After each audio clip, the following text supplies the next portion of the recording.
Ladies and gentlemen, welcome back to another episode of Art of MMA, brought to you by Fighters First. I'm your host, Mike Ginn. Joined as always, I'm talking about the mechanic, Brandon Cuttino. Brandon, we got some exciting news today. You ready for today's episode? Always ready for today's episode. It's always a good day when I get a chance to roast you. Yeah, you'll see how that goes. Joining us also from Cage My IQ on the Fighters First Network, of course. I'm talking about Dan Bakley. Dan, what's up, buddy?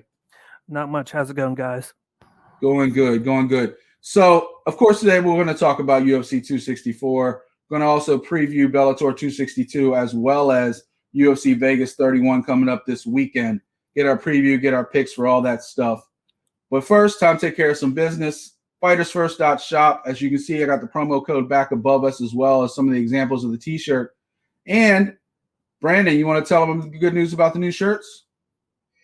Yeah, man. Remember, hey guys, I got a new shirt up there on the shop. It's the Mechanic Collection, and I got my retro shirt, my old purple shirt. If you guys didn't get that, so I got a new shirt, and I got my old shirt, and also too, we're working on a third shirt as well. So be on the lookout for that. Use the promo code Cuttino. Save yourself 20% this week site-wide at FightersFirst.shop. As you can see, the splash as well. Promo code Cuttino. Save yourselves 20%. Not just on that, you got Dan's shirt as well. You can see Dan rocking his Cage My IQ shirt. See, I got the new Art of MMA one, the vintage, awesome in charcoal. It's one of my favorite shirts now. And of course, he's rocking the classic canvas style Kevin Randleman. So make sure you check out Brandon's new shirt in the shop. We're going to get him some samples, get him some copies as well, so he can rock it on the show. And you guys can rock it as well. Go support your favorite kickboxer, Brandon the Mechanic Cuttino, in the shop right now. All right, guys, ready to roast me? Before we get started, let's talk about a couple quick news articles, and then we'll hop into UFC 264. The news kind of leaked out right after we went off the air last week. They were talking about Robbie Lawler versus Nick Diaz. Well, that is now official. Today they made it official. Robbie Lawler, Nick Diaz 2, UFC 266 in Las Vegas on September 25th. But that's not the headliner. It will be a 5-round fight, just like his brother Nate's fight. But it's going to be headlined by Volkanovski Ortega finally getting their matchup after the Ultimate Fighter. And also Bullet Valentina Shevchenko is going to be defending against Lauren Murphy as well in a title doubleheader at UFC 266 in Las Vegas. So that's going to be pretty action-packed. And one little other bit of news kind of probably hurting Brandon's heart. He's going to have to wait a little bit. It was supposed to come this weekend.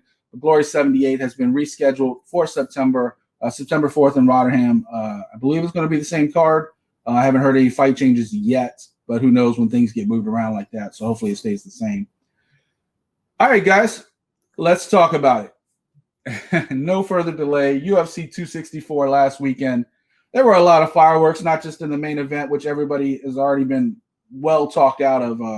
We recorded this show on a Wednesday. It happened Saturday. I'm almost over it. I know Brandon's been waiting to get me, but I'm almost over it at this point because it's been so long the way the fight game turns and goes. But we're going to jump right into it, and then we'll talk about the rest of the cards. Talk about Dustin Poirier versus Conor McGregor. Dustin wins first round TKO via doctor stoppage, as Dan brought back to my attention after or off air.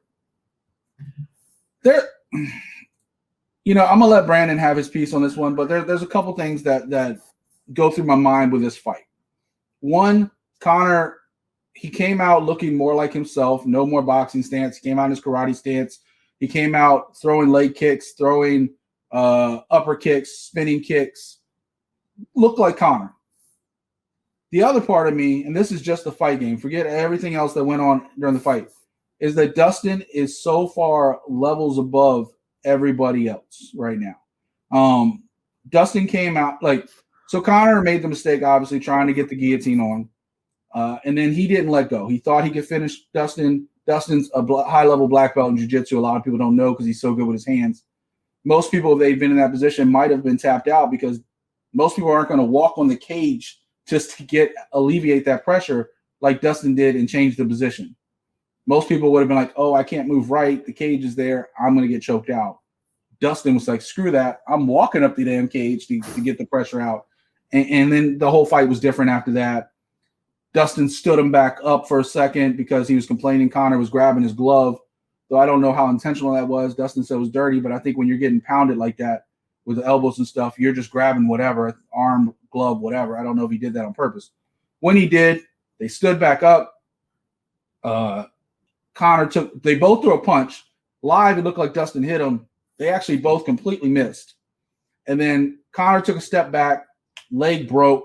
Nobody saw it live. They thought Dustin knocked him down, and then Dustin went back to pounding him for like another 15 seconds.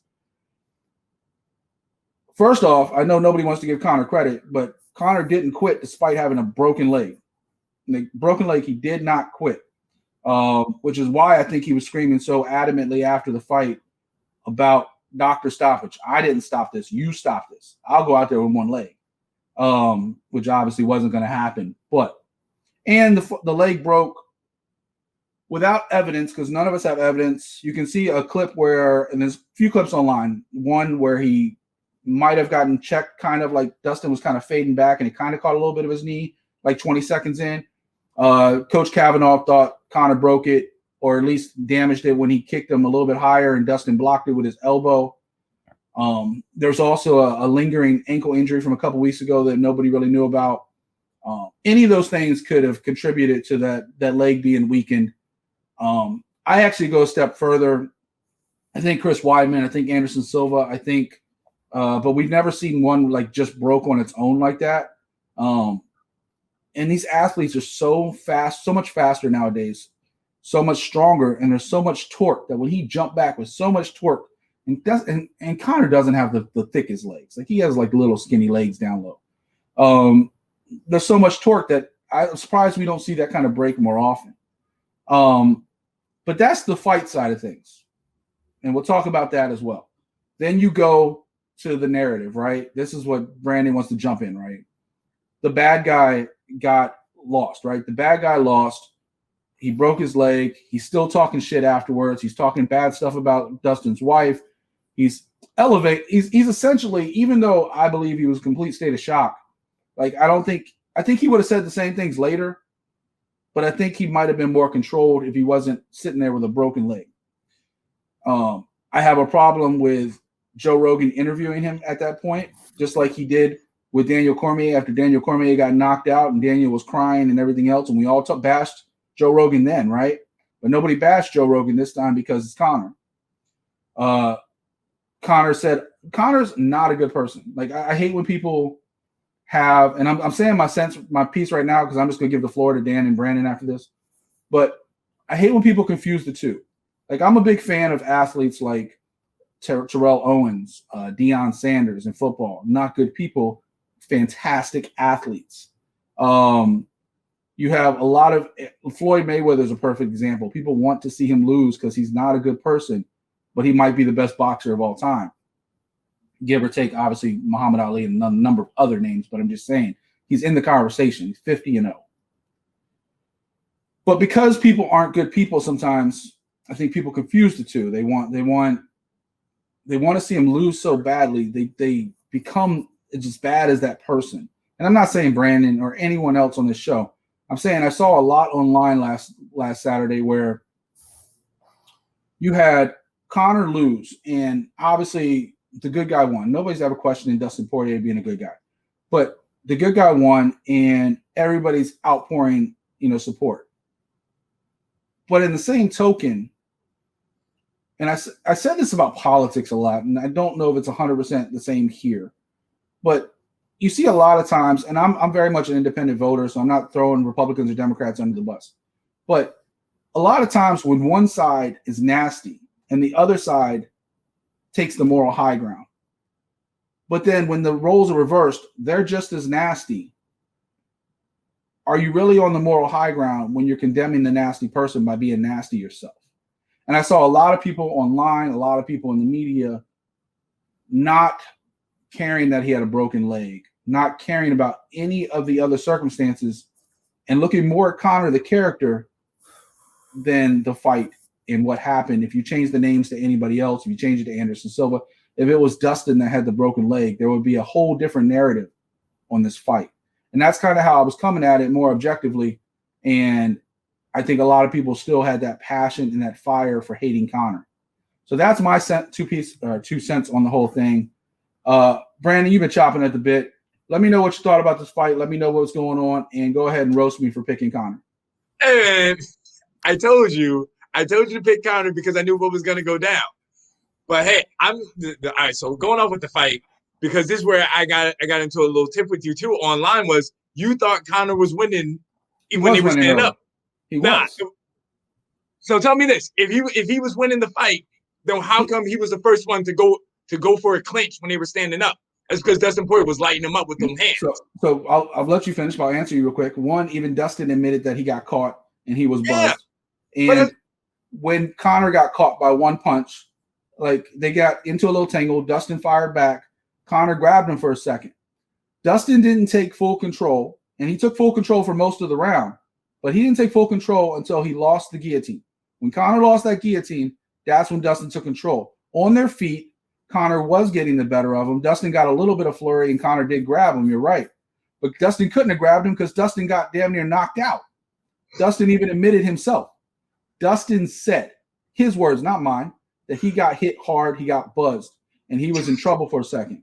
Come on, man. All right. So this is what I don't get. All right. So my man got caught. He got caught. Yeah, he got one shot. He felt one shot, and automatically that says Conor was winning the stand-up because he got hit with one no, good I thought shot. He was clearly winning the stand-up. I thought if you just look at the stand-up alone, I thought Conor was winning. That's my opinion. And then, all right. So moving on, man. That's what my thing. My thing is like I thought Dustin dominated on the ground. I can see Conor got a few good strikes in. Dustin got a few good strikes, but for you to come out and say, "Oh yeah, Conor was winning standing up," I can't buy that because what I'm looking at was, like I said, I didn't see Dustin try to go in and be like, "Oh hey, let me go grab him since I got rocked, I got hurt." No, when Conor got touched, he was like, "Hey, I'm grabbing onto the diamond." But then that's when Dustin decided to reverse and try to take him down. All right, so that's all I just want to get to with that, man. But like I said, to me, Dustin did a good job. Like I said, he knew that Conor was going to come out guns a blazing, and which is what he did. He settled, he weathered the storm, and then boom, when Conor went for the guillotine, he rocked it. I mean, Dustin took it. He had his defense. He used the side of the cage to get out, and then boom, he worked this ground and pound.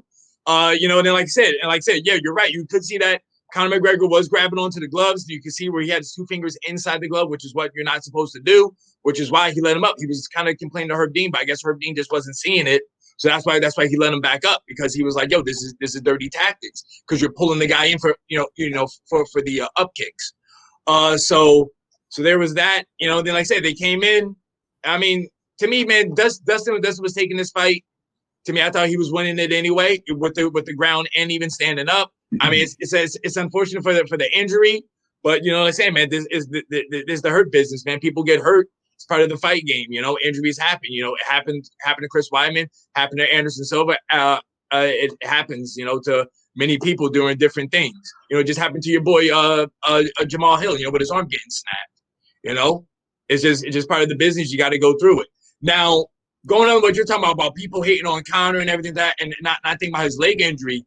The thing was I think what happened was him, by what he said after the fight, that took away the injury. If he didn't say anything, people would have said like, oh, it would have been, it's a shame that he got hurt, which what I saw people saying on Twitter that, oh man, sorry, he got a broken leg, hope it's nothing serious. But then when he started saying, yo, your wife is in my DMs, and he started making those gun signs, trying to say he's gonna kill Dustin in his sleep, that's gonna change the narrative, because now the things, like, we're not thinking about the leg injury, because now we're thinking about what you said, because you took it off your leg injury. If you didn't say anything, it would have still been on the leg injury, it still would have been on the fight. But you took it off that, you ran your mouth, and now you put it on how you acted, what you said. You're a bad person, your character, the athlete, because also too, it also goes into with the fight too. Now people don't think that Conor McGregor isn't that athlete, which is what I said before. Was my question was, is he that same elite athlete, or did everybody catch up to him? Now basically all what it is to me, Conor McGregor is just box office. That's all he's good for. You can market him, sell some fights, have people from Ireland show up, have some fake Americans become Irish all of a sudden. That's what he's good for. But fight wise, man, I mean, hey, I'm still down to see him fight, a Tony Ferguson, a Justin Gaethje, a Michael Chandler, I'm still down to see him fight. But to me, if he's getting a title shot when he comes back from his injury, because that's if Dustin beats Charles Oliveira, I'm not for that because, like, dude, you didn't do anything. You need to at least beat somebody and then maybe get a title shot. I'm glad you said that. I'm glad you said the word box office because a lot of people online, and Dan, I'm gonna get to you now and get you a chance. A lot of people online said, "Oh, Conor's done. I'll never watch Conor again," and that's bullshit. You will all fucking watch. Every single one of you. I had this long conversation with this one guy on Twitter, like going back and forth. He was like, no, he's done. Nobody ever won. No, bullshit. Why does it matter? Because you'll still watch. Just like a train wreck on the side of the road. Doesn't matter if it's Conor McGregor or Jersey Shore. You guys are all going to watch, girls too. You're all going to watch every single one. There'll be a main event no matter where else he goes because you're going to watch. Dustin Poirier 4 is going to happen. Him and Conor 4 is going to happen. Dustin wants to fight. Like, let's stop the bullshit. Dustin wants to fight because of all the shit that Conor said after the fight. And he crossed the line on so many personal levels that forget the rankings. This is personal. And Dustin wants to put his ass in the ground. Dan, go ahead. Tell me everything about this fight. I think the difference with the fight was him going for the guillotine. I think he was doing well in the beginning. He was hitting him with all those leg kicks. A couple of them were a little too high. And I think that's where you had the perception that he might have hurt it on kicking him. But he was piecing him up. Even Poirier said that his leg was hurt and he was kind of moving it a little bit weird after the first couple of minutes. But then he started to come back. He started to strike him and hit him. And I think the mistake was when McGregor clinched him. Instead of just clinching and then pushing off and then getting a few seconds away, he went for the guillotine. And then that basically gave his back open if Poirier was able to reverse it like he did going up the cage. And he got him down on the ground. And, of course, unless McGregor is close to the cage, it's hard for him to get up from a takedown. And usually he can scoot over if he's near the cage and get up and use the cage for leverage, but he wasn't able to do that. And then, of course, he wound up getting up because of the grabbing the gloves and whatnot. But he did hit him with the up kick that stunned him for a second. He stunned Poirier for a second with the up kick, which helped him in the long run get up. But then, like you said, Poirier went to strike him. Poirier missed. Then he went to hit Poirier, and then he missed. And then he jumped back, broke his leg, and then he's on the ground, of course. I don't condone anything McGregor said afterwards, but let's not forget Poirier came after him first in the post-fight interview. He came after him, was calling him names. Why don't you ask him? Yeah. And then he was like, I don't condone saying that I want somebody to get hurt, but then he attacked him. Usually McGregor takes his losses very well. He's usually classy. He's like, I lost. I gotta come back. He eats his humble pie. Yeah. Not this time. But I have a feeling between Poirier, what he said afterwards, and then him having the broken ankle or whatever it wound up being. I think he just got set off, and then he was just like he was seeing red. And like I said, I'm not condoning it, but I don't think he would have done that had Poirier not said something. Because even in the second fight, he didn't say anything afterwards. He got beat. He took it like a man and whatnot. He was even talking a little bit of shit the first fight when he won, but he didn't say anything afterwards. Like that's how it was. Even with the Nate Diaz fight, he took it like a man. They're both talking shit beforehand, and then afterwards, I lost. But, of course, Poirier wins. And luckily, I think there will be a fourth fight, but I think he's going to, of course, go after Oliveira now. They had Oliveira there post-fight. And now he's all rich now. He was all decked out. He had, like, the highlights in his hair. He had the sunglasses inside and the new jacket. And then they interviewed... That's not being rich. That's being Brazilian. That's but Flash. They interviewed him. And they're like, what do you think's next? He was like, of course, it's going to be Poirier. He was like... And then they had the translator, and he was like, if anything happens, this is going to be fireworks. But at the end of the day, he was like, I got the better overall game than Poirier, and I'm going to win. Yeah, I mean, we'll talk about that in 1 second. There's a couple things you touched on, too. Nobody's really mentioned this. I almost wonder if Conor hurt his leg with those up kicks. Because if you fracture your leg or something that, like 2-3 minutes before that, and still keep going on it. Like I would have thought, even though he spent a long time on the ground, I felt like that would have happened sooner. And with those up kicks, the way Dustin was defending him, he was swinging his arms. Maybe he caught an elbow in that exchange that, it was happening so fast. Maybe people didn't see. Or maybe, maybe it was just a freak accident. We don't know. We'll find out in the weeks to come. Sure, doctors will give their opinion on it. But there's a couple things. One, Dustin chose to go after McGregor for the third fight. He chose not to go for the title. He chose to go for the money. Dustin will choose that money again for the fourth fight because A, he probably thinks it's an easy win at this point. And B, he has fought so long in the UFC for so little money that while he kind of cares about the title, he may say it publicly. He said a number of times he doesn't like the fight game anymore. He likes to fight, but he doesn't like the promotion. He doesn't like the buildup, and he doesn't like anything in between. He likes fight. He likes the starter camp, and then he likes fight night, and that's it. And at this point, I think Dustin wants the payday more than anything else. I don't think he cares about. Same thing with Masvidal for a while. Masvidal wanted the title, but Masvidal really wants those big paydays. Conor McGregor is that payday. The amount of people that spit such venom about Conor, and deservedly, because Conor, you can't look. Let me be the first, or not the first in the show. Dan just said it. Let me be you can't excuse anything Conor said. You don't talk about a man's wife. You don't talk about his family. And the only other time Conor did what he did this fight was in the aftermath of the Khabib fight, obviously not with a broken leg, but all hell broke loose in that fight. Any other loss Conor's had, I don't think there's footage of the Joe Duffy fight back in the day, but any other loss he's had, he's pretty much been like, you did your thing, I'm going to go back, and I'm going to come back and kick your ass. And most of the time he's come back and he's kicked that person's ass. Came back and pieced Nate up when they came back and had their rematch. He came out a lot better this episode. Whether you say he win or lose, and that's regard. He came out a lot better. Even Brandon can admit he came out a lot better in the beginning of this fight than he did. And he was actually kind of winning a little bit on the stand-up at the beginning of the last fight. The problem is Dustin doesn't go away. Dustin doesn't go away. If you get the better of him, that doesn't mean you're going to win the fight. He caught him behind the ear in the first fight and dropped him. You had to watch the replay so slow. It looked like an illegal punch for a live. But he caught him behind the ear and then hammer fisted him down in the first fight. The second fight, obviously, Dustin went from being on the back of the cage to turning and having Conor at distance and unloading on him. And Conor couldn't avoid all the punches, and he got knocked out. This fight, completely different. Conor went for a submission.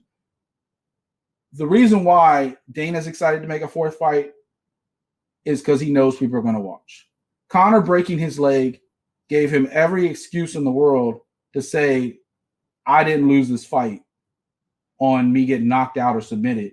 I lost because the doctor stopped the fight. I broke my leg.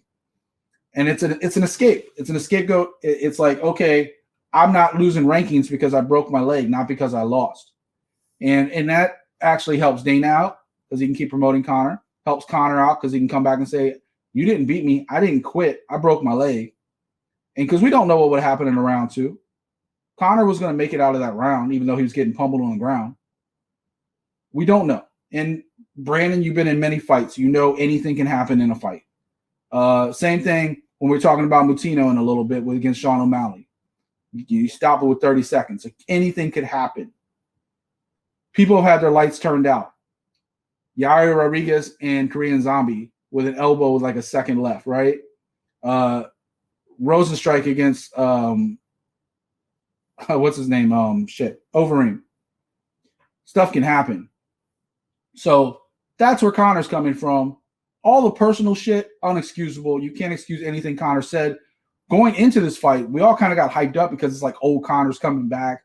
But he crossed the line a number of times. Even Dustin said, you don't talk about killing somebody. But you're right. Dustin called him out. You're like, what do you think about this? He's like, why don't you ask the guy sitting on the ground? That started the whole conversation of Joe Rogan having to go interview Conor. If Dustin had just said what he said in the second half of his post-fight interview where he came out and said, you know what? I don't say those kind of things. I hope he goes home safely. He has a beautiful family. I hope he goes home safely to his family. That's what he should have said just to begin with. But Dustin was fired up too. We understand. He was fired up. So I think Humble Pie will come out over the next few weeks. But even Conor acknowledged, like Ronda Rousey, I think, saying, I wouldn't have thought to promote the next fight while I'm sitting on the ground with a broken leg. And Conor was like, thank you, Ronda. I appreciate that. So do I approve of the methods despite what Brandon thinks? No. I just approve of the fight. Like, I look at the fight. And that's where I was coming from. Brandon's coming from it from so many other levels. And I'm not objecting to anything he has to say. I can take it. It's cool. I'm a big boy. More work. Anyway. All right, guys. Is that our piece? Anybody got anything to add to this one? Come on, Brandon. Anything else? No, I mean, the only thing, just going with the whole post-fight thing, I was going to say was that McGregor on the ground was already running his mouth. Like, even that's why Dustin was saying in the post-fight interview, like, oh, I hope they show the tape. I hope they show the video of what he's doing and what he's saying, which there was a clip on Twitter. I know they did show of him running his mouth as the announcements was being said about Dustin winning the fight. And he was saying some things that, nobody should say really, but that's all. Like I said, personally, I'll say it right here live on air. Personally, you know what? Here, one last thing I'll say. Sometimes when a wrestler, everybody's going to tune out because we're talking about wrestling. Sometimes when a wrestler lives his character so long, he kind of becomes the character. Like, we've all seen it, right? There's certain wrestlers that start acting a certain way, and then even when they're off camera, they're kind of the same way because they've been that character for so long. I feel like that's Conor McGregor. Like, I don't know. Like, there's a screw loose with Conor. He punched an old man at a bar. He's threw the dolly through the window in New York. Like, there's a screw loose in Conor. There's no question. But I also feel like he's lived the character so long that he thinks he's the character. And if you do, at that point, you become the character. And at this point, I think the character version of Conor McGregor is a piece of shit. Like, he's a horrible fucking person. The fighter Conor McGregor is the same age as Dustin Poirier. He's 32 years old. And 33 now.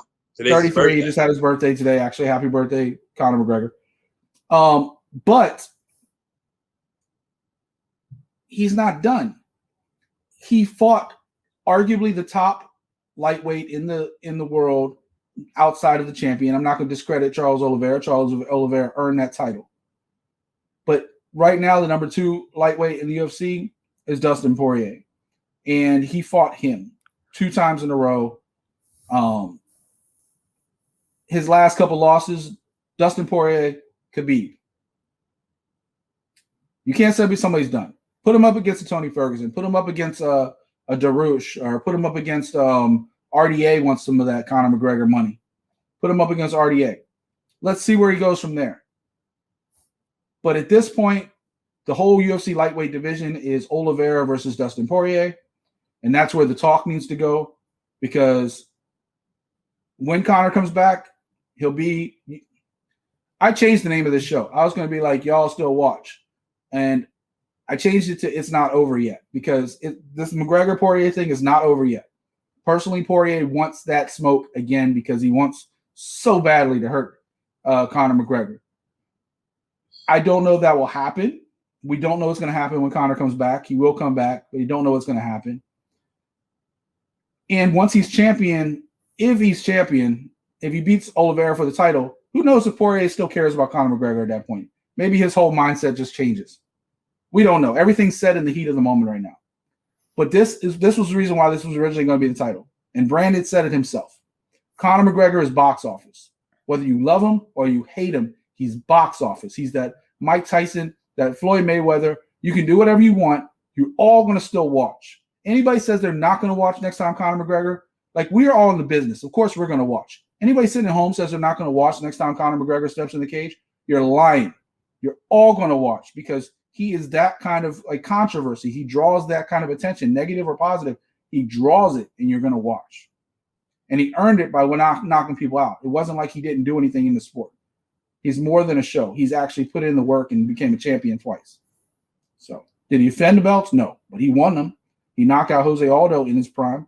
He knocked out Eddie Alvarez when he was on top of the mountain. So, Give the man respect, but understand he is a piece of shit. They both can exist at the same time. All right, let's talk about that co-main event. Gilbert Burns, Stephen Thompson. How's that for a segue, guys? All three of us picked Stephen Thompson, but we also all said the same thing. We thought Gilbert Burns kind of got punch happy, right? Against Usman, he didn't really go for the jiu-jitsu. He came out, and I think, Brandon, you were one said it, like sometimes when somebody starts getting punch happy, they forget where they come from. Well, somebody reminded Gilbert Burns where he came from, because he got Thompson down on the ground. He controlled the fight basically for 2.5 rounds. And once he realized he could take Thompson down, it wasn't even a question. Stephen Thompson's not a mat grappler. He probably has decent defense, but he doesn't really know like how to keep from like a top level guy like Gilbert Burns from crawling all over him. Dan, I'll start with you this time. What went wrong for Thompson and what went right for Gilbert Burns? I think what went wrong from him was the fact that Burns brought in Raymond Daniels. They said it a couple times in the commentary that he brought him in the first couple of weeks. He couldn't get inside of Raymond Daniels because he's the same style fighter as Stephen Thompson with that karate stance. But then once he got in there after the 2 weeks, I think it took like another week, he was able to get inside of Daniels and do what he wanted to do. And I think that's where the wrestling, the getting him down came into play. And then he was going for what he usually does, is the double leg takedown. And as he's doing it and he's pressing him against the cage, I think it was Cormier goes, this is the situation where he needs to go for a single. And for some reason, for me, like, I felt like Burns hurt him. I don't think he did, but I felt like he did, because not in that jam-packed arena. But no more than 10 seconds after he does that, you see Burns go switch over to the single leg, and then he took him down. Cormier said that earlier about a different fight too. Yeah, and he's never done that. He always goes for a double leg. He never goes for single, and it worked. That's the one weakness that Thompson has with his takedown defense, is the single leg. He always stuffs the double leg, and then a fighter like usually never goes for a single against him, but he did. He got him down, and then that's how he controlled the fight. Basically, not much happened at the end of that first round. But then the second round, that's when Stephen Thompson started to change his stance and start throwing those kicks. And then he was able to get his game plan going. He got taken down at the end. I don't think it was enough to get the round. And then they started railing at each other at the end. But then the third, you had that situation where Thompson like hit him really good. Like he had him moving back, but I think Burns was able to recover in time. Then he hit Thompson. I thought the first half, the third, kind of went to Thompson, but not by much. It was just by a little bit. But then, of course, Burns comes back with the single leg takedown again, shoots for the double, switches to the single, gets him down, and then starts just hitting him, controlling him on the ground. And, of course, he takes it, and then he was able to win the fight. It's just Thompson was not able to stand on his feet long enough to get that third round, where he could have gotten it 2-1. There was the possibility, but because of that last takedown, it switched into Burns' favor, and now Burns has that victory. And then, of course, we don't know what's going to happen with Thompson next, but I feel like the only thing that Burns can do now after this is go after Covington, because I don't think he's ready to go after for that rematch. He called out the whole division. So yeah, he called out Masvidal, which made no sense because Masvidal is ranked number 7, unless he wants money. Like, everybody's calling out Masvidal now, and I'm like, he's ranked number 7. You want that payday? Yeah, and it's like, do you want that, or do you want the title that you've been talking about the whole time? Well, we'll get to that in a second, because the title's kind of spoken for. We know Usman Covington's going to happen. And at that point, everybody's playing a waiting game. So if you're going to wait, you might as well go get paid while you wait. Brandon, how'd you break down that fight? And also, I didn't know. Like, I always thought, you're against a guy trying to take you down. A wider stance is better because you can prevent, like, most takedowns. I never thought about the single leg taking out the wide stance. Is that something you guys, like, teach at Tiger Schulman's? Is that something that people kind of, like, know to, like, switch and go from the double to the single like that? Yeah, because I said, because when you got the wide base, you got both feet down, so you got all your weight down on both feet, so that way you make yourself heavy. because of course then you're using two hands. But that way, when you change it to just one, then that makes it a lot easier to just get the one leg out and to move them a little bit, because now you got two hands on one leg. Because remember, the legs are heavier than our hands. So if you go two hands on one leg, then that way you're kind of at that makes you a little bit stronger. So that way you can move that person a little bit easier. But yeah, so like, I mean, that's one of the things, like when I teach kids, like, jiu-jitsu, when we do jiu-jitsu tournaments, and we do takedowns, I show them a whole variety of takedowns. I show them single legs, double legs, bear hugs, because the thing is, like, you don't want to just be just one dimension where you're just going for just double legs. Because really the double leg is really like the most common one that people know people are going to do, and they're going to try to defend that. But single legs and like bear hugs and like all different types, they're not really used to those. So that's why the double leg to me is one of the easiest ones to really defend, especially too if you're up against the cage, because you have the cage to kind of help you. Yeah, I was going to say, I feel like from a fan's point of view, double legs really are like that wrestler. If you're in the middle of the cage, you get them, you scoop them, you kind of take them. Anything against the cage, the only thing I ever really see work is the single leg, if you can drag them, like Burns did, or the trip, like the bear hug trip. Like, those are the two that work against the cage. But what do you think about this fight? Like, what went right for Burns and what went wrong for Thompson? I thought it was a good fight. First round was a little slow, but I think we kind of need to expect that with a Stephen Thompson fight, because really Stephen Thompson is really a counter fighter. But I think Burns knew that, so Burns kind of really wasn't trying to make the first move, because he wasn't trying to get knocked out again. Like how he did against Usman. So that's why I think it was good for him to get that takedown at the end of the round. I think that's what sealed it up for him. Thompson came back out. He took the second round. Third round was going back and forth. But again, once Burns he got that takedown, Thompson he wasn't really getting back up. Burns. I mean, like, to me, like, Burns didn't really do anything when he got him on the ground. Like, he was really just controlling him. There really wasn't really any ground and pound. There wasn't like no damage that to me. Thompson was really taking to say that, oh boy, he's in trouble. Of getting finished or anything like. Yeah, So I mean, hey, like I said, it was a good fight. Kudos to Gilbert Burns, man. He did what he had to do to get that W, and now I was wanting to see who's he gonna fight next. Like, I mean, most likely you would think it would be him versus Edwards, but I'm sure Edwards is gonna be like, nah, I'm gonna wait for my title. I think he's gonna wait. Yeah, I think Masvidal makes sense because of the money. I think the problem is when you talk about those UFC rankings, like they said it about Thompson, like Thompson's kind of gotten to where he had a chance, but it's kind of hard at his age to make another run, like after the loss, to put together enough wins to get to another run. That's not dismissing his age, Brandon. That's just saying at this point it'll be hard for him to climb back up the ladder. But if you look at the UFC rankings, and I'm looking at them right now, in that division, I mean, Burns versus Kise, but Kise has a matchup coming up against Luque. And then who else is taking? Like, everybody else is taken except for Edwards, and Edwards isn't probably fighting anytime soon. So him and Edwards makes the most sense. The winner of that gets the winner of Covington versus Usman. But will it happen? I wouldn't put my money on it. And as far as Thompson, I would think Thompson's next matchup would be the Masvidal matchup that he called out for, or somebody like a rising star like Bilal Muhammad or something like that would be a good matchup for him as well. You guys think anything about that? Brandon, who do you think Thompson should fight next? Man, to be honest with you, I don't think he's gonna fight Masvidal, because I don't think Masvidal wants that fight, because like you said, Thompson, he's been asking for that fight for the longest time, but Masvidal, I don't think he wants any piece of that.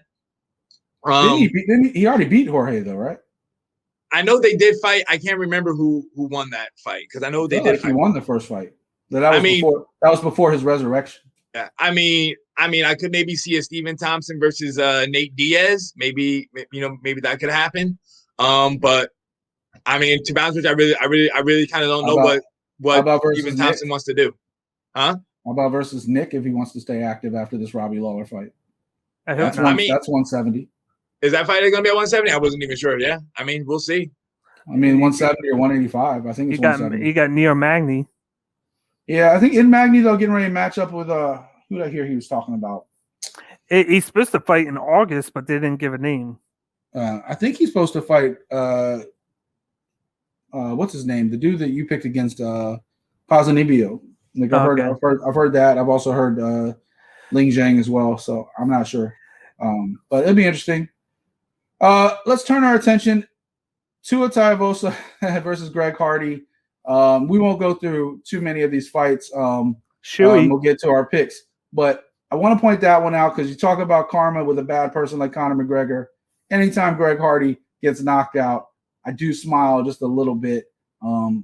I will apologize now. I said this on air or on Twitter. I'm going to go ahead and publicly apologize because it was inappropriate. But I said Tua treated Greg Hardy like Greg Hardy treated his ex. So inappropriate. I do apologize. But I thought it was a good win for Tua. Be interesting to see what's next for him in that kind of like mumbled up heavyweight division. Dan, you want to talk about your pick real quick? Aldana versus Kunitskaya? It's how I expected it to go. And I always thought that she was going to be outclassed if she tried to do more than what she's capable of right now, which is her boxing. And like Kunitskaya, she had a good start to it. She was using the legs, she was using the distance, but it was just a matter of time before Aldana was able to get her rhythm going with the boxing, and she just pieced her up. And I was very impressed with when she knocked her down that she didn't rush into it and then just go for the knockout. She like took her time, got into position. And one of the moves I really liked was when she kind of sat on her legs or to the side of her legs, pinned her down, and then forced Kunitskaya to move to the side. And then she kind of had to cover up because at that point she had nowhere to go. And Kunitskaya was just trying to last into the end of the round. And then she was able to finish her with those shots to the face. And now she's going to be waiting a while because of I wouldn't say there's a log jam, but because she lost to Holly Holm, and then you got, that was at 145. And then you got, was it? Yeah, it wasn't at 135, it was 145. Because I know they're all in the same division. She's ranked number 3 right now. And it's going to be interesting to see where she goes from there. She could be waiting like months before her next fight because everybody's booked already. But yeah, I thought she looked really good as well with the boxing. She has one of the best boxing skills in the division. So yeah, I thought she. So I don't think she outclassed her as much as you think. Like I thought Kunitskaya came out well. I think there's a big difference since she switched to American Top Team a few fights ago. But I do think that power that Aldana has caught her. Like she hit her that one clean shot and the whole fight changed. Like the first opening moments, I think Kunitskaya was just as talented as Aldana. I think that one shot, and you mentioned it, like that power shot just changed the entire fight. I feel ever since she got to the UFC, she hasn't been as nasty as she was on like the regional scene or in fairness, Holly Holm just was such a different level. Yeah. I mean, Holly Holm, like Brandon and I talk about this all the time. We've talked about it since the beginning of the show. There's levels to this. Yeah. And as good as Aldana is, Holly Holm is just. Well, I mean, Kunitskaya, I feel like she hasn't been the same since she got to the UFC. Like she wins. Well, she looked great against Kayla Vera. Yeah, to a point, but she was always getting taken down, and then she looked good. But she was knocking people out. She comes to the UFC. Now she's barely winning decisions now. She's not dominating, knocking people out. She was getting knockout submissions, decisions. I think we'll see more of her. I think we'll see more of her. I think that move to Top Team really helped her out. Brandon, your fight didn't go well as well. I was rooting for Carlos. I love Carlos Condit, but Max Griffin got the better of him. Break that down for me. Yeah, man. Like I say, me, I was rocking with the Natural Born Killer. Yeah, it was weird, man, because like I felt like the first round again. It's like I felt like Carlos Condit was really kind of just chilling. Like he was just letting Max Griffin, just get these leg kicks in. Just switching his stance as Max was just beating up on both legs. It didn't matter which leg was in front. He was still just throwing those low kicks with them, and really like Carlos Condit wasn't checking them. He was kind of just going with them. Getting himself spun around. Like I said, I don't know if that was really part of their game plan or what, But then, like saying, Max Griffin, he was just using I feel like they were just kind of doing just like one shot for one shot usually. Like there really wasn't the combinations like Carlos Khan is really known for until like later on in the fights. I'm sorry, in the rounds where I thought he was really kind of going for his combinations, but it just kind of seemed like he was just doing like the same combination over and over and over. Condit was, and I think Griffin and his team, they were onto it. Like that's why every time I think he kept on throwing a round kick to the head with his left leg. But I remember that I think there was one time I think the coaches were telling him throw it with your right leg, but for some reason Condit was still only throwing it with his left leg. So I don't know if maybe he could have had a pre-injury and he really couldn't throw his right leg up that high anymore or what. But I mean, kudos, man, to Max Griffin. He did what he had to do to get the job done. And hopefully we'll be seeing Carlos Condit back in there soon. Yeah, I mean, I thought Carlos looked good later in the fight. I just thought it was too late at that point. I don't agree with the 30-27. I thought Condit won at least one of the last two rounds. But especially the third, I think he just did more than Max. But too late, too little, too late. And Max continues to win. My pick, I actually wished I lost. Like, I know I'm not supposed to say that. I picked Pereira to beat Niko Price, but I wish I was wrong. Because watching that fight, Niko Price brought the fire the entire fight. I think if that was a 5-round fight, Pereira was in trouble. Because Price just kept coming and coming and coming. First round, Pereira just outclassed Niko Price, start to finish, just outclassed him. Second round, he did enough to win it. Third round, clearly Niko Price. Niko didn't get going to he had moments throughout the first two rounds, but he didn't really change the whole narrative to like a minute left in that second round where he caught Pereira. And you could just see Pereira was gassed. But he did enough to hold on. Michel Pereira won. Niko Price took the L, but Niko Price won a lot of fans' hearts in that one because he just brought it the entire time. A couple other things I want to mention, then we'll move on to our picks. My boy Brad Tavares got the win in the split decision. Duplessis looked great with that knockout against Trevin Giles. Giles seemed to almost take it too casually, right? Like he had him, he was measuring him for the elbow, he was doing something, he threw a lazy jab and left his hand down, and Duplessis came right down the pike and just changed the whole game and knocked out Trevin Giles. So that was a nice highlight. And then the one last thing I want to talk about on this card, and of course, Jennifer Maia looked every bit the title contender. I mean, she lost to Shevchenko, but she dominated Jessica Ai, and she looked like the title contender. But Sean O'Malley and Kris Moutinho, there was not much question in this fight who was winning the fight. Like there's no question. Like Sean O'Malley was piecing them up from the beginning to the end. There was definitely different levels to this. There's two narratives out of this. One, Kris Moutinho made a lot of money that night because now he's got the Rocky theme. He's got he no quit, right? Like that kid took all the damage in the world and he just kept coming. Kind of like a little Glover Teixeira. He just kept coming. The other thing about it is the stoppage. Now, Brandon and I have gone back and forth about the ref's jobs to take care of the fighters, no matter how much time is left in the fight. I would argue, and I'll give Brandon his say, it's not going to be a one-sided conversation, and I see Dan wants to chop in too. I would argue that the ref should have awareness of how much time is left in the fight. It should matter, because if you didn't stop that fight in the first round when Moutinho was hurt, if you didn't stop the fight in the second round where Moutinho was hurt, and a lot of conspiracy theories and bookies are like, hey, a lot of people had money on that knockout for Sean O'Malley. All of a sudden with 30 seconds, they're like, all right, that's enough. And I know he said multiple times, make sure you defend yourself. He was throwing a punch when Herb Dean stopped the fight. Moutinho was throwing a punch as he had the fight stopped. Was he going to win? No. Was he going to probably get 10-8 a few rounds? Yes.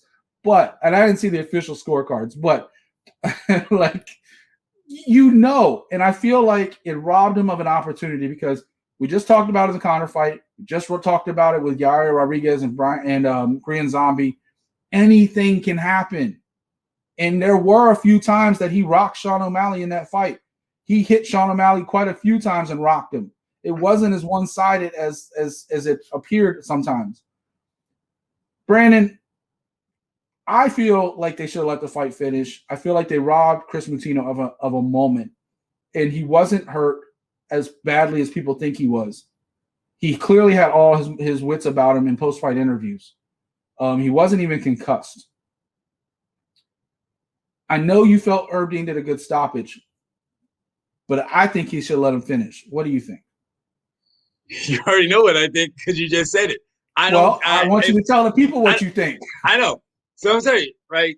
Remember, the referee's job is to protect the fighters. It's not. It doesn't matter if it's 9 seconds into a fight or if there's 9 seconds left in the fight. If the ref thinks that the fight should be stopped, the ref is going to stop the fight.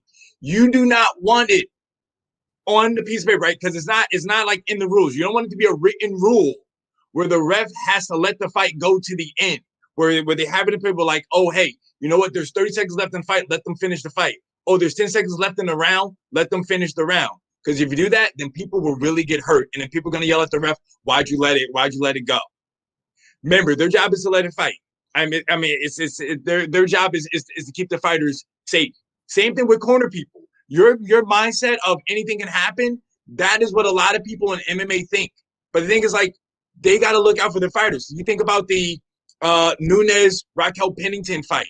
Pennington wanted nothing to do with that fight in that round. She said, no, let me go. But the corner was like, no, let it keep going. Let it keep going. And it was Herb Dean, who was the ref that night, said, nah, this fight's over. And because she didn't want it anymore. She was done. I think it was Herb Dean. It might have been Mark Goddard. But I think it was Herb Dean because I think it was the main event. But I'm just saying. I want to point out, you call me a Conor McGregor Mark. You are a Herb Dean Mark. Oh, hey, man. Hey, like Joe Rogan said, Herb Dean, best in the business, baby. Herb Dean's the same dude that Dan Hardy yelled at for damn near letting somebody kill somebody in the cage. Hey, like you said, man, Herb Dean has not had the best year. Hey, dude, it's like saying it's that's the thing, man. Like being a ref is not like as I'm glad you froze while you were talking. Like it really is. I'm glad you froze a crazy job. About that. That's karma right there. You froze in the middle of that rant. I'm glad you froze. No.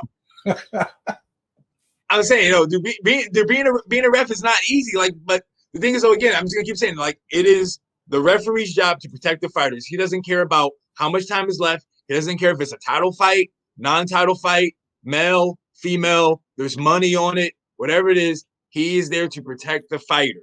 So I'm saying, that's really it, man. Just I'm saying, you do not want it to be a written rule where the ref has to let the fight go because there's a certain amount of time left. Because if you do, people will get hurt, and then everybody's gonna get upset and be like, "Oh, why didn't he stop the fight?" It's gonna be like, "Oh, well, because you guys said that." Could be because you guys said that. Oh, there's 15 seconds left. I need to let it keep going. Oh, there's 30 seconds left. Oh, there's a minute left in the fight. Who cares if a dude or a girl is getting smashed and they're done? They got nothing to offer. Let the fight be over.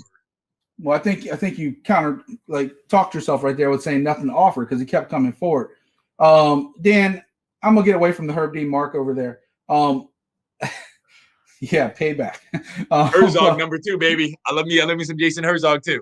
I like Jason. I like Mark Goddard. I even like Mark Smith. I think Herb Dean is an elite referee, but I think he's kind of fell down the rankings a little bit. Dan, what do you think of the whole situation? I thought the big part of the situation is, and I would have been okay with it had he not been defending himself. Say he was on the ground just getting his ass beat, or say he was just taking punches. Even knocked down.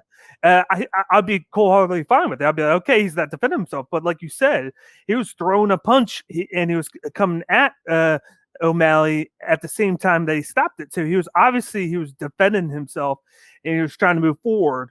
Now, if Herb Dean wants to go, he's taken so many punches in the whole fight. That's what I'm engaging in on, because he did get hit over 200 times. I could see that, but at the same time, you can see that in the first round. You can see that in the second round. Why wait till third? It comes to the situation of why wait until then. What was the difference between that then when he was knocked down at the end of the first round or knocked at the end of the second? He was still going. They gave him the nickname the Neon Zombie because he was just coming at him the whole fight. He was getting pieced up, and then he still went forward, and then he actually kind of gave you a blueprint of how to go after O'Malley now, because O'Malley was struggling against him, just coming at him, and then O'Malley was just backing up, using a lot of energy, and he was tiring himself out a little bit. O'Malley was tired. Yeah, he was tired, and then at times he was breathing out of his mouth. He dropped his mouthpiece. Yeah. At round 2, Moutinho hit him with a shot, and he had him stunned. But of course, he didn't capitalize. He didn't go in right away. He was kind of being nonchalant. He did the Dustin Poirier. He pointed at him. Yeah, like, I got you. Yeah, and then he should have went in for the kill there, and he probably would have had a couple more. I think maybe O'Malley would have recovered, and then just continued his volume. But you now have an idea of what you need to do against O'Malley. It's just that you got to, when you come forward, you got to bring the volume against him too. I think at this point, you just got to stop protecting O'Malley. Yeah. Give him a top 15 opponent. Give him somebody that's a name. Let's see what he does. Either sinks or swims. Vera showed the roadmap. His leg hasn't been the same since. Maybe that's why Moutinho could get to him so much, because he couldn't move. He doesn't move the way he moved in those early fights. Did you see the tweet that O'Malley made towards Conor McGregor? No. About how he was copying him, getting taken off the stretcher because of an ankle injury. He was calling shots on McGregor. I didn't see that. Yeah. Yeah, I mean, like I said, if you're worried about the fighter safety, Moutinho came out in the second round still on wobbly legs. If you were so worried about it, stop the fight right then. He's not ready to fight. No. Because I'm going to keep telling you, man, damage, man. It wasn't as bad. The third round, because you already had 2 rounds of a beatdown going on. And then again, he said let him go in the third round. It wasn't where it was like right off the bat in the third round. He gave the kid a chance, which is what he did. But he was fighting back. Then he told the kid, protect yourself. And then he threw a punch, but then he got lit up as he threw the punch. The man got cracked. As he threw a punch at Mally cracked him. I'm just trying to tell you guys. You guys it's like you guys just wanted to be this way or that way. I'm trying to tell you, man. So many things are happening. Brandon, of course we're hypocritical. We're MMA fans. Of course we're hypocritical. We're MMA fans. That's what we do. I will say Moutinho was moving forward as he was stopping. He was still trying to move forward. So what would protecting yourself mean? Do you want him to put his hands up and protect himself? But then he'll be like, okay, you're not. I want him to block a punch and not get hit. Block a punch for 3 rounds. Like, why would he block one now? Hey, he was I'm just saying, man. It's all about the accumulative damage. Saying even Sean O'Malley even said it on his post fight. He said, "Yo, he helped save him a couple more brain cells." You know what? I'll agree with Sean O'Malley on this. Go ahead, Brandon or Dan. Say it real quick. My only rebuttal is what's the difference between this than what Max Holloway was doing to Calvin Kattar, where Calvin Kattar took over 400 punches and he wasn't blocking anything; he was taking them. Granted, he did have over 100 strikes himself, but he was getting pieced up that whole fight. And then even Max Holloway was showboating, kind of like O'Malley did. And he was showboating, and he was still hitting him. And he racked up over that twice as much strikes as what O'Malley did on Moutinho. You're right. I'm going to say back. Calvin Kattar was getting pieced up, but the thing was that Calvin Kattar showed better defense, and he showed better that he was still in the fight, because like I said, he threw more punches. Like I said, homeboy on Friday was just had his hands up and just walking. He really threw. I think he only threw like 20 something strikes the whole fight. You know what I'm saying? No, like he wasn't throwing anything. Nah, he threw a bunch. He just landed that much. But I'll agree with Sean O'Malley on one thing. Kris Moutinho is a tough motherfucker. So props Kris Moutinho walking through hell. And he still showed up at the gym the next day and took pictures with his team. So there you go. Kris Moutinho, looking forward to seeing you back in the cage and seeing what's next for you. He needs that neon zombie shirt now. And also, and also, let's be real. I said this after Sean O'Malley's last win against Almeida. Sean O'Malley is a problem for anybody in that division because of his height and his length. He can keep anybody at distance. And while Moutinho closed that distance and made it very tough for him at times, most fighters aren't going to do that. And if you don't close that distance, O'Malley's going to tear you up because he's so long and he can hit you from so many angles.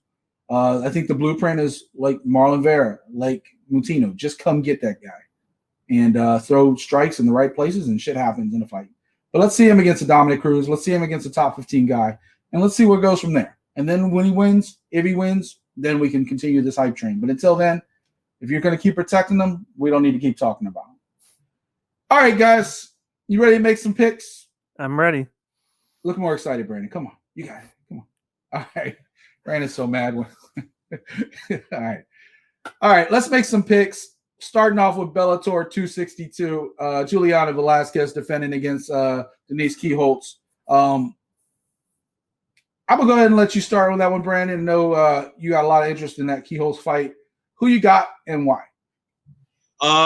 And new. I'm going with Kielholtz. Been a fan of hers since her boxing days back in Infusion.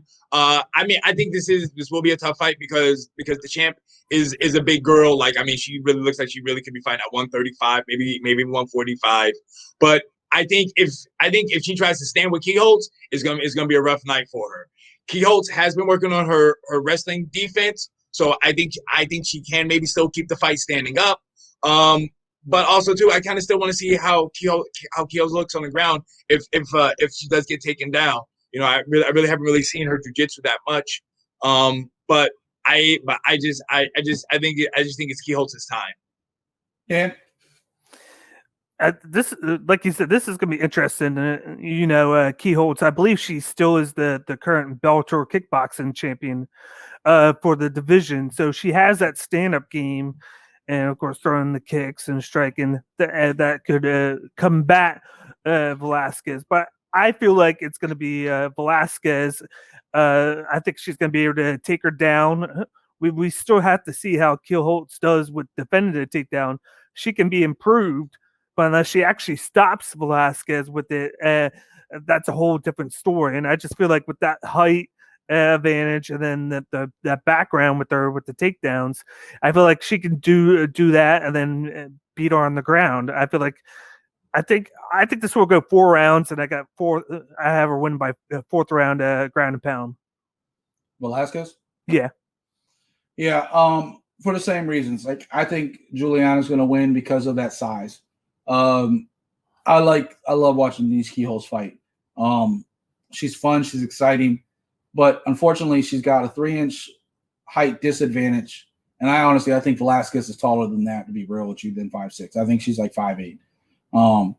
But that you saw McFarland struggle for 5 rounds to try to get inside on Velasquez.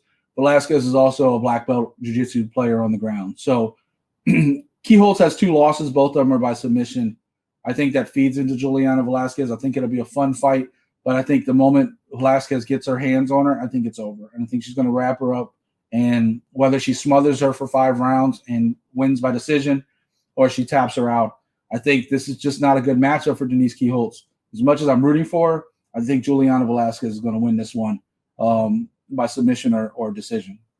Hey, just want to throw one thing in there. I forgot this too. I want to say I don't know if she's a black belt or not as well, but I think Kielholtz does have a belt in judo though. I know she does do judo.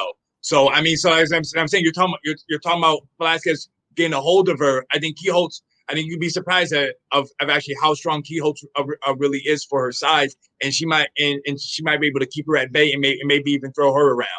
Now I'm not saying grappling with her on the canvas, but she might be able to get get some throws off, just to keep her at bay. This way she has something else to worry about. Well, Kielholtz does have 2 of her last 3 wins by submission. Like, she's not adverse to the ground. I just, like we said, there's levels to this.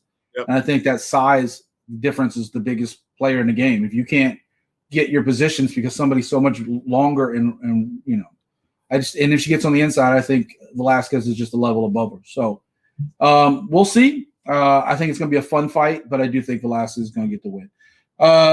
In the co-main event, we see the return of Matt Mitrione against Terrell Fortune.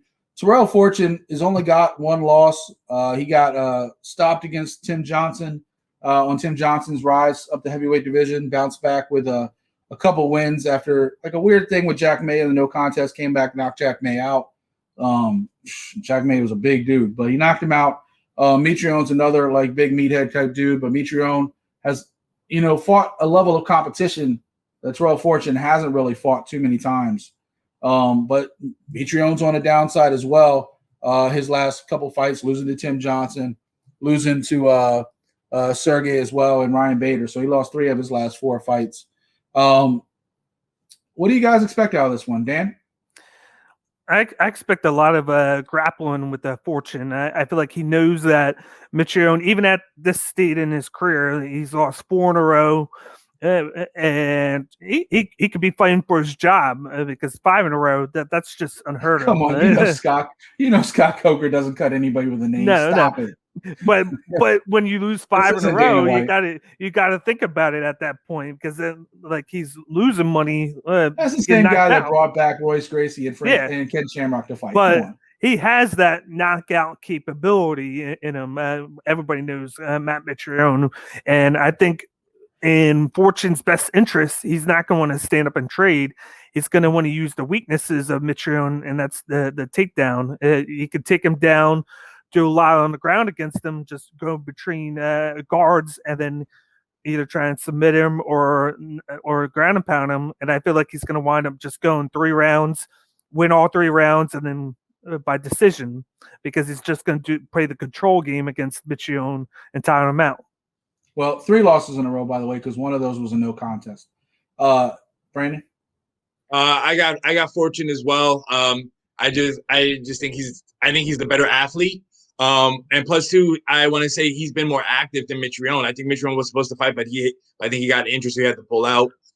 So I think it's gonna be Tyrell Fortune to kind of move up in competition. He got himself a big name. He gets a W there, and then that way he can move on and get himself closer to a title shot. Yeah, I'm going with Fortune. 11 years younger, 31 to 42. Mitrione hasn't looked like Mitrione in a while since that Fader win. Like, he got that big Fader knockout, and after that, it was like, okay, here's the peak, and then he's kind of slowly started going down, but then he's gone. And then coming off an injury and a layoff, I just think Fortune being the more active fighter, I don't even think it's going to a decision. I think Fortune's going to knock him out in the first or second round. He may play it safe in the first round, but I think the more confident Fortune gets, the more chances he'll take, and I think he'll knock him out. Anything else you guys want to talk on that card? You got a couple other good fights. You got Arlene Blenkow's back. You also have Ronnie Marks in the action. Johnny Soto's in action. So some good fighters on there. Anything else stand out to you guys on that Bellator 262 card? I'm always down. No, go ahead, Dan. I want to see how Johnny Eblen does, because he's a guy on there. I believe he's 8-0 right now, and he has really good wrestling and grappling. And then his opponent has a grappling background as well. So I'd be interested to see how he does with this one. I do think he's going to win, move to 9-0, but he's a guy as long as he wins, to watch out for in the future in Bellator. Like his grappling is just really good. I've watched tape on him the past couple of days, and I think he should win, but he shouldn't overthink who he's fighting and just think that he's going to take him down with ease. He's going to have issues with that, and he's going to have to go to his second or third options at times to take him down. But I think it's going to be a wrestling type of fight. Brandon, what were you going to say? I was going to say, I'm always down to see Arlene Blinkow throw some hands. Man, she got some good boxing. But also, too, the first fight of the night, I'm looking forward to the bantamweight Charlie Campbell. I'm looking to see how he looks again. Definitely. And you never know, like, Blenkow's coming off that loss to Cyborg, so we'll see how she bounces back. Yep. Always a fun night at Bellator 262. We'll see how that takes place. It's going to be on the 16th, so make sure you tune in, obviously, on Showtime, and I believe the prelims are all going to be on YouTube. At least they've been in the past. So, yep. All right, guys. One last card to break down before we get out of here. UFC Vegas 31. It's Islam Makhachev versus Thiago Moises in the main event. The return of Miesha Tate as well. Some really good fights on there. Originally, it was supposed to be headlined by Max Holloway and Yair Rodriguez, but Max got hurt, so that fight got postponed. So we're going to jump right into it. Brandon, who you got in the main event? You got Makhachev or you got Moises? I'm going to go with Makhachev. I mean, he's the guy. He's the guy. He's the guy that has all the hype. Good wrestling. Tough guy. Really, to me, seems like he has some good striking as well. So I just think the hype train will continue on Saturday. Dan? I'm going with Makhachev as well. He's just an aggressive fighter. His hands have been improving a lot over the past couple of years. He comes at you, of course, with the Sambo background. He trains with Habib. It was funny, they had the thing on Habib where he's trained with them, and Habib just has his way with Makhachev, but it's like the only guy better to learn from him is the guy that he's training, and he's his head trainer basically, and so he's getting the work done from the best guy possible. And I feel like he's going to be able to take down Moises, try and avoid those leg kicks that he uses. Moises is going to set a nice sample across from him. He's going to be able to do his own stuff. I think at the end of the day, I got Makhachev by submission. Ooh, bold with submission. I think Makhachev is going to win, but I don't think it's going to be as easy as people think. People don't really know too much about Thiago Moises, but he's the same guy that just beat Alexander Hernandez. He also beat Bobby Green. He beat Michael Johnson. So he's going through some vets, and he's also going through some upstarts. He's on a 3-fight win streak. I think Makhachev is a different level above him. So I do pick Makhachev, but I think it's going to go the distance, and I think it's going to be a pretty exciting fight. What were you going to say, Dan? No, I was going to say it was kind of. I think the UFC knows what they're doing, because when they booked the fight, Moises wasn't even ranked, and literally the next day that they booked the fight, they did the rankings, and then they moved Moises up to 15. So I feel like that was kind of interesting that they did it, and I feel That's like they knew, they knew what was going to happen there, and people are like clamoring, why is Makhachev going down in competition than up? And I'm telling them the division is packed. There's a lot of guys in that division to fight, and they might have been like, hey, can you do us a solid and fight this guy, and then next time we will do you a solid. So I could see something like that happen. I mean, Makhachev has something to prove. He's won a bunch of fights in a row, but he did get knocked out early in his UFC run. So, like, he had that hiccup, and now you got to kind of restore faith in Dana's eyes and the matchmaker's eyes to say, hey, we can trust you in the top matchup. So he wins this one. Maybe he gets a top 10 guy, and then we'll go from there. Obviously, the lightweight division in the UFC, we've been talking about it all episode, is very crowded at the top. We still haven't seen a Justin Gaethje fight in forever. So there's a lot of people that need a fight. Chandler needs another fight. Oliveira, Poirier, RDA's chomping at the bit to get a fight. So there's a lot of guys up there for Makhachev to have to try to jump. In the co-main event, I'm actually pretty excited. I know Brandon is the king of the ladies' fights, but I've been kind of excited about this one. Miesha Tate making a return against Marion Renaud. Ironically, Misha's making a return from retirement. This will be Marion Renaud's retirement fight. I'm going to go ahead and start on this one. I've been excited for this one a little while because I don't know what to expect out of Miesha Tate.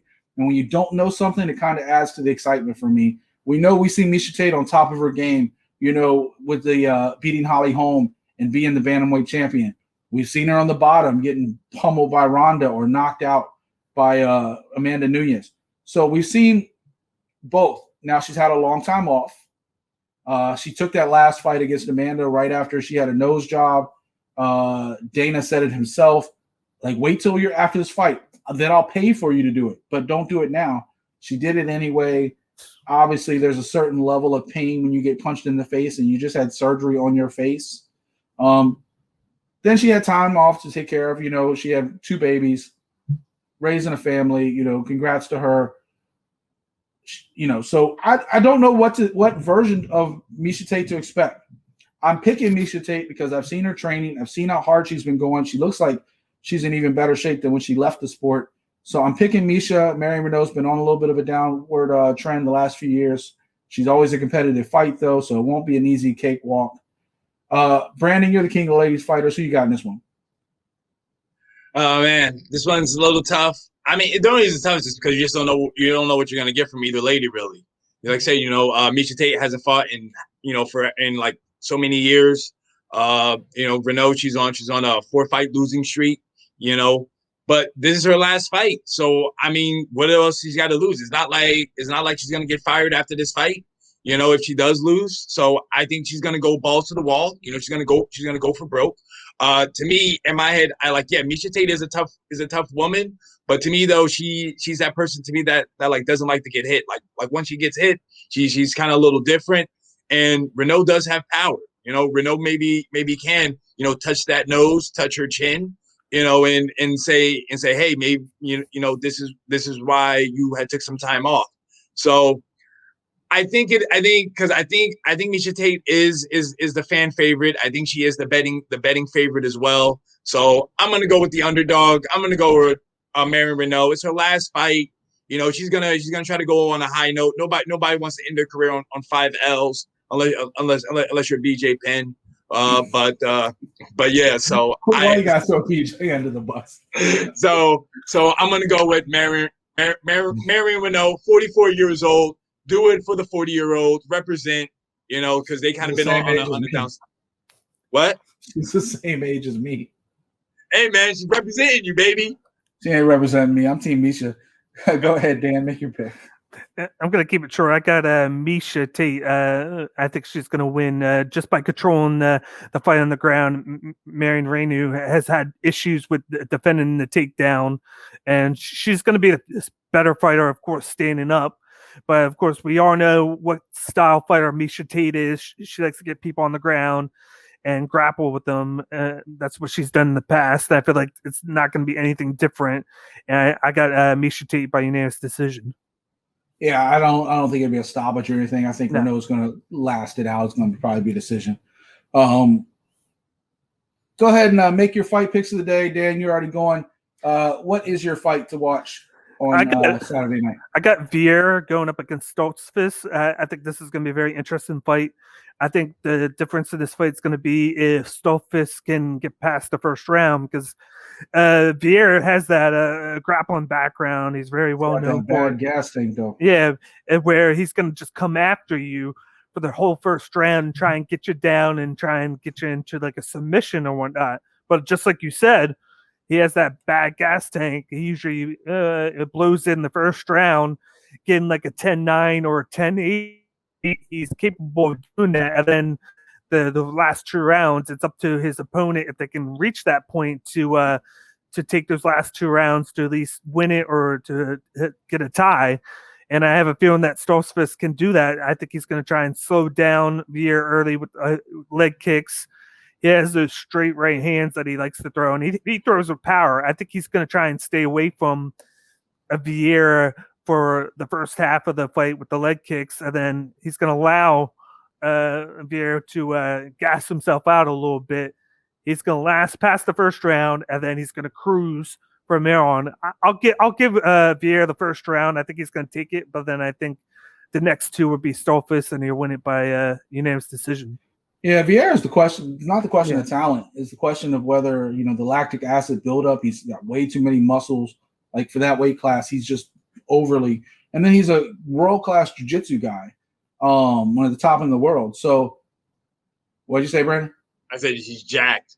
Yeah, but he's just overly jacked.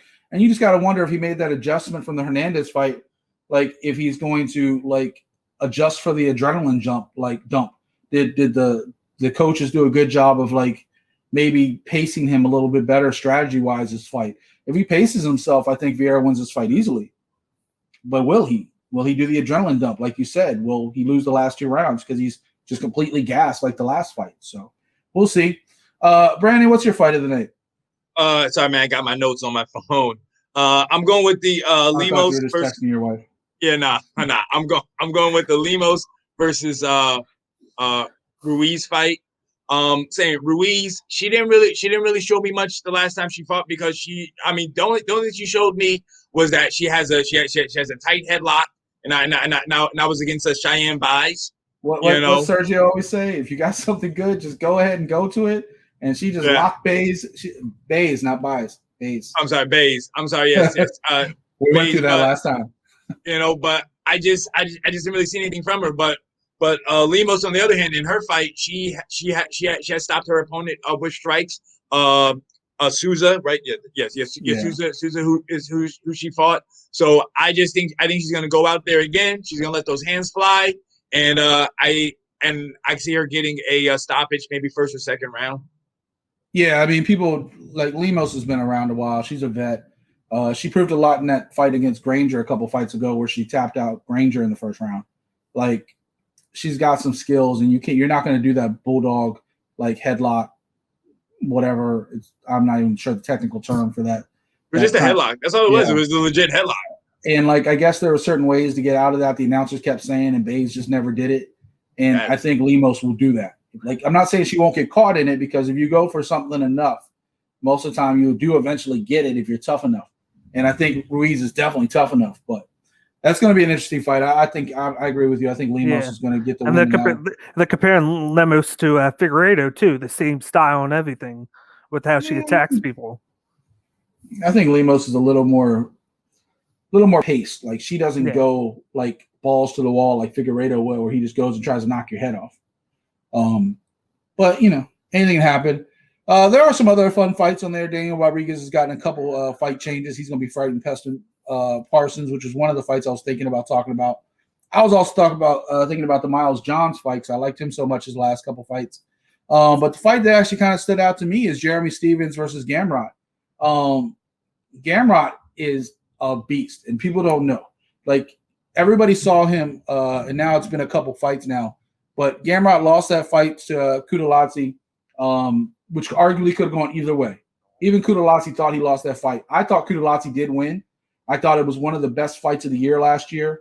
They went 3 rounds, stop to start to stop, like nonstop action. And Gamrot's a former Russian champion over in KSW. He was undefeated until that fight. He bounced back and got a win against Holtzman, knocked him out. He was another tough vet. I think Jeremy Stephens has been up and down over the last few years. I'm not sure how much his heart's still in it as far as fighting goes. He's always talking about maybe not fighting no more, and then he'll take another fight. I think Gamrot's going to be that guy that pushes Jeremy Stephens over into bare knuckle fighting championships. Yeah, I said it. Jeremy Stephens is going to be fighting bare knuckle next, because Gamrot's going to put Jeremy Stephens out. That's my opinion on that. Guys, anything else stand out onto you this card before we call it a day? No. Nope. Cool. There are some fun fights always on these fight nights that people don't really kind of like pay too much attention to. There's always a good few surprising. Of course, if you're hearing in the background kind of close, I know I do the noise canceling stuff, but it wouldn't be Tampa without a thunderstorm during our show during the summertime. It's been like the last 3 weeks. We've had the aftermath of a tropical storm. We've had a main one that even Brandon could hear on the other side during the episode a couple weeks ago.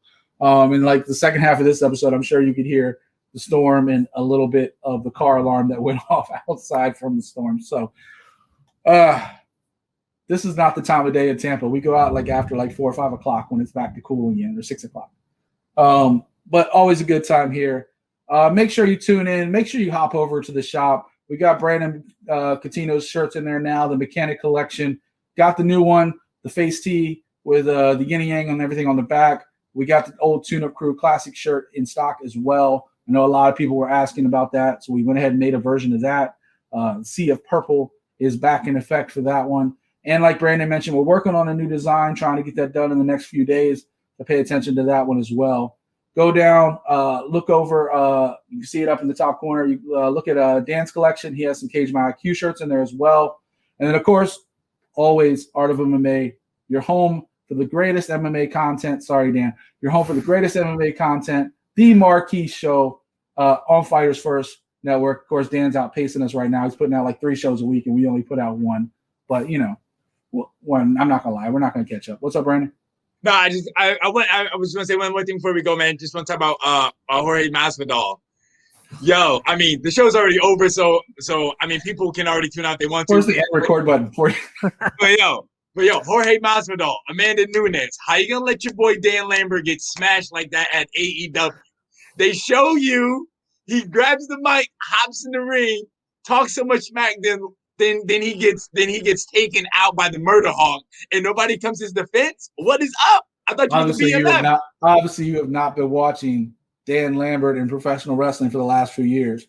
That's kind of his thing. Yep. He's doing it. I mean, he's doing it MLW but with when you at King Mo. Masvidal, you're there. You're in the crowd. You don't come and step up for your boy.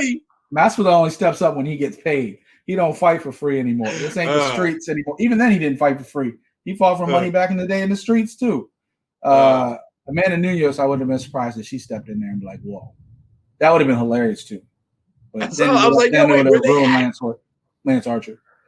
Of course, Brandon has to end the show on a wrestling note. On that note, make sure you tune in to Art of MMA every Wednesday.